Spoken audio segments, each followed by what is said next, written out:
Alcaraz has said chess helps him stay focused and make faster decisions during matches. Alcaraz badly wanted to win, wanted to come out and penetrate the court enough, and he has that kind of confidence in his game.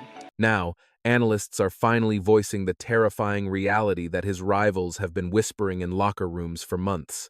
Alcaraz isn't just outscoring opponents, he is dismantling their entire strategy before they even take the racket back. And frankly, it has the whole tour losing their collective minds. Flashback to Melbourne, 2026. He drops the first set to Djokovic, the 10-time king of Rod Laver Arena, then proceeds to take the legend apart, piece by piece. Just days prior, he survived a marathon semifinal against Zverev that etched itself into the history books. He fought off match point in the fifth to survive. Then, in Doha, keeping his 2026 record perfect at 10-0, he beat Khachanov so badly the exhausted Russian could only gasp. Do you ever actually get tired? Just once, please. Either this kid has telepathic powers, or we are witnessing an evolution in the sport that no one was prepared for. So what is the secret sauce? What does it actually feel like to stand on the baseline and face this phenomenon? Ask Fritz, ask Medvedev, they are clueless. Silence, until this very moment. The biggest brains in tennis just dropped a truth bomb that is going to completely alter how you view the game. Imagine the scene. You grind for weeks. Your team analyzes every single frame of footage, mapping out every habit and reflex. You step onto the hard court, chest out, head high. You have got a strategy, and it is solid. The opener goes smooth. You are hitting your spots. For a split second, you let yourself believe you might actually pull this off. Then the air changes. You rip your best forehand right into the corner, perfect depth, perfect angle. It is unreturnable. Yet there he is, standing on the spot like he booked it last week and showed up 10 minutes early. You panic. You switch tactics. It is useless. He has already countered the move you haven't even made yet. Ask Novak about the Melbourne final. Even down a set, Carlos did not flinch or look for the exit. He just rebooted his internal computer and rolled him. 6-2, 6-3, 7-5. He got stronger as the match went on, stripping the 10-time champ of his dignity on his own home turf. Zverev felt the same nightmare in the semis. 5 hours, 27 minutes, leading 5-3 in the decider with a match point on his racket. He had it won. But Carlos stared at the scoreboard and saw the one escape route nobody else believed existed. He took the set, then the match. And the scariest part? He looked like he was having a casual Sunday hit while doing it. It is like he has played the point in the future, come back to the present, and is just walking through the motions of a script he already read. We are way past strategy here. This isn't just practice. This is the anomaly the sport's greatest minds tried to decode. Their conclusion? Totally unexpected. Andre Agassi has seen 50 years of ball striking, 8 slams, an Olympic gold medal around his neck. The guy is a tennis genius. When he opens his mouth about a player, the whole industry shuts up and takes notes. His assessment of the Spaniard froze everyone in their tracks.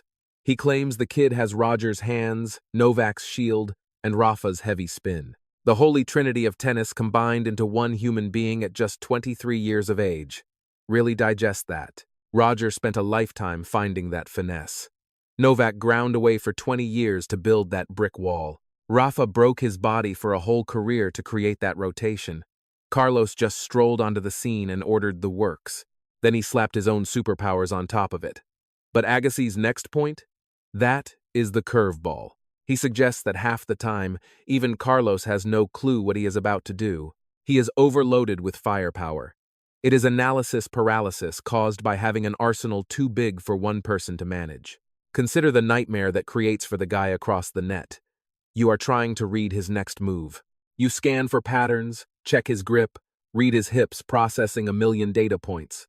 Meanwhile, the man holding the gun hasn't even decided which bullet to fire yet. How do you scout chaos? How do you predict a move that doesn't exist yet? You can't. Period. Good luck with that. Yet, miraculously, his feet always find the exact blade of grass where the ball is landing, without fail. Then Mats Wilander, a 7-time slam winner himself, dropped a quote that practically melted the servers. He argued that Alcaraz is so uniquely gifted that he makes a terrible blueprint. You can mimic Sinner's work ethic. You can clone his footwork, his steady hand, that grinding baseline rhythm. With enough grit and grind, any athlete can hope to emulate a machine like Sinner. But Alcaraz? You can't mimic a riddle you haven't even solved yet. His style isn't a playbook or a rigorous system. It's not something you can bottle up in a tennis academy, diagram in a textbook, or decode with a supercomputer. It is a singular phenomenon, breathing only because he breathes. Mats Wilander, a legend who has analyzed 4 decades of tennis evolution, laid it out cold. There is no architectural drawing for this kind of magic. Naturally, the tennis world bristled at the suggestion, because defending the status quo is what the crowd does best. Yet, ironically, their outrage only cemented the truth. Pundits and ex-pros spent days debating Wilander, but every hot take hit the same dead end. Nobody could actually articulate what makes the Spaniard tick. Suddenly, a realization swept through the sport that the experts had missed. The chaos doesn't make sense to Alcaraz either. It's raw, primal intuition, flowing completely beneath the surface of conscious strategy. He isn't playing three-dimensional chess or calculating odds. He is moving faster than thought, faster than the brain can even process data. By the moment his rival recognizes a pattern and starts to twitch a muscle, Alcaraz is already striking back against a shot that hasn't even been hit. That isn't poetry. That is the literal reality on the hard court. He isn't a mind reader. He doesn't have to be. His reflexes have already made the round trip before your brain has finished the opening sentence. Consider the brutal reality of that. Taylor Fritz steps up with a logical, film-studied blueprint, ready to execute a tactical masterclass from the baseline. Yet, in that microsecond gap between intent and action, Alcaraz has already vanished from the spot. It's not because he cracked the code, but because his gut instinct outran Fritz's deliberate thought process. This is exactly why the concept of a safe shot has gone extinct. It explains why Medvedev, the tour's tactical surgeon, admitted that neutral doesn't exist against him because neutrality buys time, and Alcaraz steals every second you have. De Minaur painted the picture from the trenches.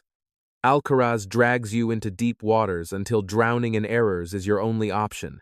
You panic, aiming for the paint, ripping wild, low-percentage prayers, and that panic is exactly the trap he set.